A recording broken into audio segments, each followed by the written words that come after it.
আসসালামু আলাইকুম ওরহমতুল্লাহি ওয়াবারাকাতুহু। শুরু করছি আজকের এমটিএ জামাতি সংবাদ। সংবাদের শুরুতেই থাকছে হুজুর আনোয়ার আইদাহুল্লাহ তাআলা বিন নাসিল আজিজ প্রদত্ত জুমার খুতবার সারসংক্ষেপ। নিখিল বিশ্ব আহমদিয়া মুসলিম জামাতের পঞ্চম খলিফা হযরত মির্জা মাসরুর আহমদ খলিফাতুল মসিহ আল খামেস আইদাহুল্লাহ তাআলা বিন নাসিল আজিজ গত 24শে অক্টোবর 2025 টিলফোর্ডের ইসলামাবাদে অবস্থিত মসজিদে মুবারক হতে জুমা খুতবা প্রদান করেন। প্রিয় দর্শক, খুতবার মূল বক্তব্যের গভীরতা অনুভব করার জন্য সম্পূর্ণ খুতবা শোনা অত্যন্ত গুরুত্বপূর্ণ। তাই সম্পূর্ণ খুতবা শুনতে ভিজিট করুন আমাদের ইউটিউব চ্যানেল MTA অনলাইন 1 অথবা আমাদের ওয়েবসাইট mta.tv। আমাদের প্রাণপ্রিয় হুজুর আদাউল্লাহ তাআলা বিন নাসিল আজিজ আজকের জুমার খুতবায় তাবুকের যুদ্ধের প্রস্তুতি পর্ব নিয়ে আলোচনা করেন। হুজুর আদাউল্লাহ তাআলা বিন নাসিল আজিজ হজরত আলী রাদিয়াল্লাহু আনহুর জন্য মহানবী সাল্লাল্লাহু আলাইহি সাল্লামের পরম ভালোবাসার পরিচায়ক একটি চমৎকার ঘটনাও তুলে ধরেন। मुनाफिकीन जिनका काम ही तानुल तशनीह था, हज़रत अली के मदीना में छोड़े जाने पर बातें बनाने लगे कि ये नबी सल्लल्लाहु अलैहि वसल्लम के लिए बोझ थे, इसलिए आप सल्लल्लाहु अलैहि वसल्लम उन्हें साथ लेकर नहीं गए।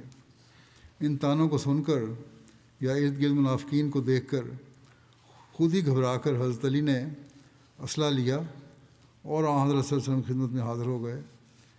आप सल्लल्लाहु अलैहि वसल्लम अभी मदीने से 3 किलोमीटर के फासले पर जुर्फ मुकाम पर ही मुकीम थे। हज़रत अली ने अपने फ़िक्र और घबराहट का जिक्र किया और अर्ज़ किया कि मुझे औरतों और बच्चों में छोड़ आए हैं, मैं ताकतवर भी हूँ, हसीयत भी रखता हूँ। तो हज़रत अली की दिलदारी फरमाते हुए ऐसा फ़िक्र फरमाया जो हज़रत अली की अज़मत और शान को चार चांद लगा गया। आप सल्लल्लाहु अलैहि वसल्लम ने हज़रत अली से फरमाया, अला तरदा अन तकूना मिन्नी वे मंज़िलत हारूना वे मूसा इल्ला अन्नहु लैसा नबीयुन बादी, कि ए अली, क्या तुम खुश नहीं कि तुम मेरे लिए वैसे ही हो जैसे हारून मूसा के लिए, सिवाय इसके कि तुम मेरे बाद नबी नहीं।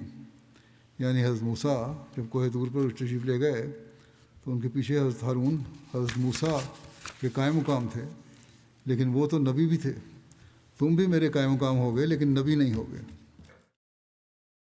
এবার অন্যান্য সংবাদে প্রথমে থাকছে নেদারল্যান্ডস। গাজা সংঘাতে নিহত সকল নিরপরাধ মানুষের স্মরণে হেগ শহরের ঐতিহাসিক পিস প্যালেসের সামনে এক ব্যতিক্রমধর্মী আন্তঃধর্মীয় সমাবেশ অনুষ্ঠিত হয়েছে। এতে যোগ দেন বিভিন্ন ধর্মের নেতা, রাজনৈতিক দলের প্রতিনিধিরা, ধর্মীয় পণ্ডিত, জাতীয় গণমাধ্যমের সদস্য এবং হেগ শহরের মেয়র। সবাই একত্রিত হয়ে শান্তি, সহনশীলতা ও মানবতার বার্তা তুলে ধরেন। চলুন দেখে নিই হেগে অনুষ্ঠিত এই অনন্য স্মরণসভা এবং শান্তির আহ্বানময় এই আয়োজনের কিছু মুহূর্ত। হেগ শহরে ঐতিহাসিক পিস প্যালেসের সামনে আজ একটি আন্তঃধর্মীয় সমাবেশ অনুষ্ঠিত হয়, যেখানে গাজা সংঘাতে প্রাণ হারানো মানুষদের স্মরণে শ্রদ্ধা জানানো হয়। এই আয়োজনে বিভিন্ন ধর্মীয় নেতা, জাতীয় রাজনৈতিক দলের প্রতিনিধি, হেগ শহরের মেয়র, ধর্মীয় গবেষক এবং জাতীয় গণমাধ্যমের প্রতিনিধিরা অংশ নেন। বক্তারা নিরীহ, নিরপরাধ মানুষজনের ক্রমাগত মৃত্যুর ঘটনায় গভীর শোক প্রকাশ করেন এবং অবিলম্বে সব ধরনের সহিংসতা বন্ধ করার আহ্বান জানান। সকলেই মানুষে মানুষে ধর্মীয় ভেদাভেদ ভুলে নতুন করে সংলাপ, বোঝাপড়া ও সহমর্মিতার উপর গুরুত্ব দেন এবং একটি ঐক্যবদ্ধ ও মানবিক সমাজ গড়ে তোলার বার্তা তুলে ধরেন।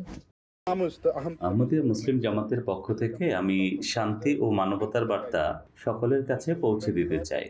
আমাদের জামাত সব ধরনের সহিংসতার তীব্র বিরোধিতা করে, সেটি যেই করুক না কেন কিংবা যার উপরেই করা হোক না কেন। আমরা বিশ্বাস করি কোনো রাজনৈতিক লক্ষ্য, কোনো মতাদর্শ বা কোনো যুক্তি নিরীহ মানুষের হত্যাকে বৈধতা দিতে পারে না। নিখিল বিশ্ব আহমদিয়া মুসলিম জামাতের নেতা, আমাদের প্রাণপ্রিয় ইমাম হযরত মির্জা মাসরুর আহমদ আইদাল্লাহ তাআলা বিন নাসিল আজিজ বারবার জোর দিয়ে বলেছেন, ইসলামের প্রকৃত বার্তা হলো শান্তি এবং ন্যায় বিচার ও মানবিকতা। বর্তমান যুগের এই অরাজক দুনিয়ায় সবাইকে ডান বা বাম যে কোনো একদিকে দাঁড়াতে বাধ্য করা হচ্ছে, কিন্তু এর মাঝামাঝিও একটি অবস্থান রয়েছে। এখানেই আমাদের সমঝোতার রাস্তা বের করতে হবে।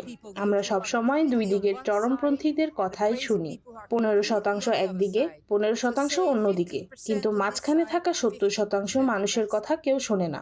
আজকের এই আয়োজন তাই বিশেষভাবে গুরুত্বপূর্ণ, কারণ আজ মধ্যমপন্থী সেই 70% মানুষের কথা শোনা হচ্ছে, আর সেটিই আমাদের করা দরকার। That's what we want. আমরা এটাই চাই যেন পরস্পরের সাথে দেখা এবং বোঝাপড়া হয়, এর মাধ্যমেই সংলাপ শুরু হতে পারে। এটা হয়তো খুবই সামান্য একটা শুরু, কিন্তু যদি সবাই এটি করে তাহলে সত্যিই একটা পরিবর্তন আসতে পারে। You can see that it's possible. আমি খুবই অভিভূত, কারণ আপনারা দেখেছেন আজকের মতো এক ভয়াবহ ও হৃদয় বিদারক ঘটনার দিনেও সবার একত্রিত হওয়াটা সম্ভব হয়েছে। বিভিন্ন ধর্মের মানুষ এখানে একত্রিত হয়েছেন। তারা খুব আবেগময় বক্তৃতাসমূহ শুনেছেন যে কিভাবে পরস্পরের বিশ্বাস ও শ্রদ্ধা অর্জন করতে হয়। অনুষ্ঠান শেষে মানুষজন নিজেদের অনুভূতিও শেয়ার করেছে। এটা সত্যিই এক বিশেষ অভিজ্ঞতা ছিল। Today in The Hague in front of আজ হেগ শহরের পিস প্যালেসের সামনে গাজায় চলমান ঘটনাবলীর প্রেক্ষিতে এক আন্তধর্মীয় সমাবেশ করা হয়। আমরা জামাতে আহমদিয়ার পক্ষ থেকে আমাদের প্রাণপ্রিয় ইমামের বার্তা উপস্থাপন করেছি। তিনি প্রায় প্রতি সপ্তাহেই বলে আসছেন, এই সংঘাত বন্ধ হওয়া দরকার, এই যুদ্ধ বন্ধ করতে হবে, তাহলেই এই অঞ্চলে শান্তি প্রতিষ্ঠা সম্ভব। আমরা প্রাণপ্রিয় হুজুরের এই বার্তাই পিস প্যালেসের সামনে উপস্থিত সবাইকে জানিয়েছি, যাদের মাঝে ধর্মীয় স্কলার, রাজনীতিবিদ ও বিভিন্ন পেশার মানুষজন ছিলেন। আর তারা সবাই আলোচনা ও সংলাপের জন্য এখানে একত্রিত হয়েছিলেন যে গাজায় চলমান সংঘাত কিভাবে শেষ করা যায়। to think about how to end this conflict. অনুষ্ঠানটি শেষ হয় গাজাসহ সারা বিশ্বজুড়ে শান্তির জন্য 1 মিনিট নীরবতা পালন ও দোয়ার মাধ্যমে।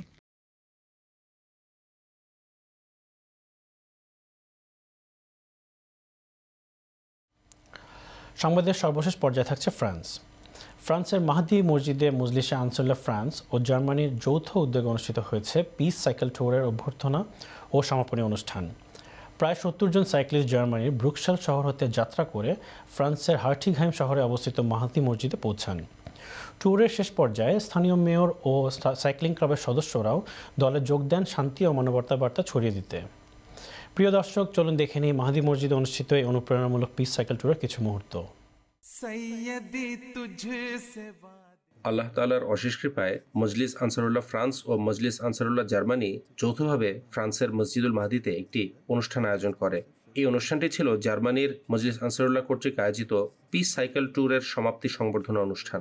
প্রায় 70 জন সাইক্লিস্টের একটি দল জার্মানির ব্রুকসেল শহর থেকে যাত্রা শুরু করে ফ্রান্সের স্ট্রাসবুর্গের নিকটে হার্টিংহাইম শহরে অবস্থিত মাহদি মসজিদে এসে পৌঁছায়। স্থানীয় প্রেসিডেন্ট ও 2 জন খোদ্দাম শেষ 20 কিলোমিটার জার্মান দলের সাথে যোগ দেন।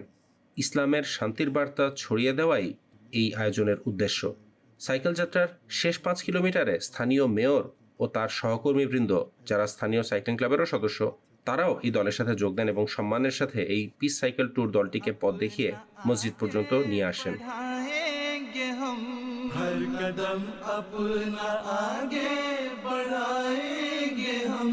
तुझको पाया तो कांटों से कलियां हुए, तुझको माना तो सोने की डलियां हुए, तुझको पाया तो कांटों से कलियां हुए, तुझको माना तो सोने।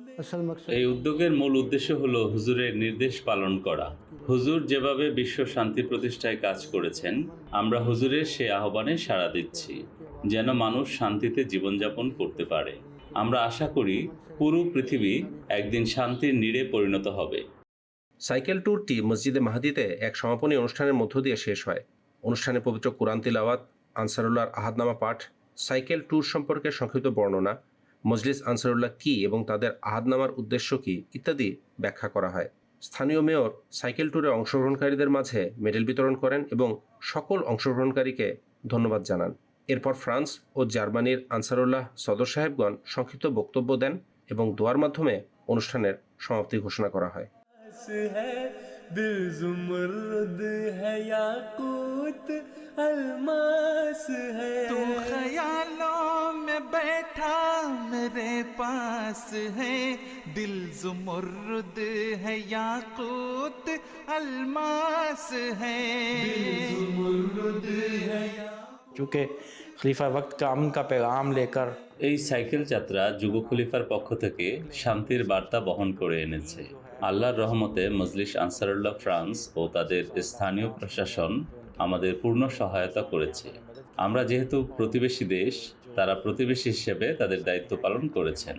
ইউরোপের যেখানেই যাই না কেন আমরা সবাই ঐক্যবদ্ধ। ये भी है। Surtout, n'arrêtez pas, continuez. সবচেয়ে বড় কথা হলো হাল না ছাড়া, বরং চেষ্টা চালিয়ে যাওয়া, এমনটা তেমন দেখা যায় না। আপনারা আমাদের এই প্রত্যন্ত গ্রামটির জন্য সত্যি অনুকরণীয় দৃষ্টান্ত স্থাপন করেছেন। সবাই আপনাদের আপন করে নিতে পেরেছে, কারণ আপনারা সাধারণ মানুষের সাথে একাত্ম হয়ে তাদের সাথে মিশে যেতে পেরেছেন। আমি সবসময় বলি, যখন প্রথম এই গ্রাম্য এলাকায় একটি মসজিদ নির্মাণের কথা উঠেছিল, তখন সেটা অনেকেরই ভালো লাগেনি। কিন্তু এখন যে আর কোনো সমস্যা হচ্ছে না, তার কারণ হলো আপনারা আপনাদের জামাত উচিত ও সঠিক কাজ করছেন। এই জন্য আপনাদেরকে ধন্যবাদ। আপনারা এগিয়ে যান। আমি মনে করি আপনারা আমাদের সাথে ভালোভাবে খাপ খাইয়ে নিয়েছেন।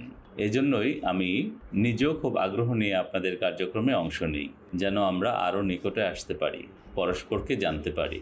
হয়তো একদিন সেই কাঙ্ক্ষিত শান্তিও আসবে, যেটা আমরা সবাই চাই।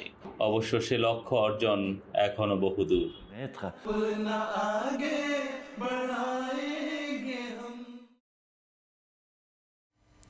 এই সপ্তাহের এমটি বিশ্ব জামাতি সংবাদ এখানে শেষ হচ্ছে। নিয়মিত আপডেটের জন্য আমাদের এক্স হ্যান্ডেল news@mta-তে অনুসরণ করুন। এছাড়া সংবাদ সংক্রান্ত যে কোনো পরামর্শ বা মন্তব্যের জন্য আমাদের লিখতে পারেন jamaatnews@mta.tv এই ঠিকানায়। সবাইকে শুভেচ্ছা এবং আগামী সপ্তাহে একই সময় সংবাদ দেখার আমন্ত্রণ জানিয়ে আজ এখানে বিদায় নিচ্ছি।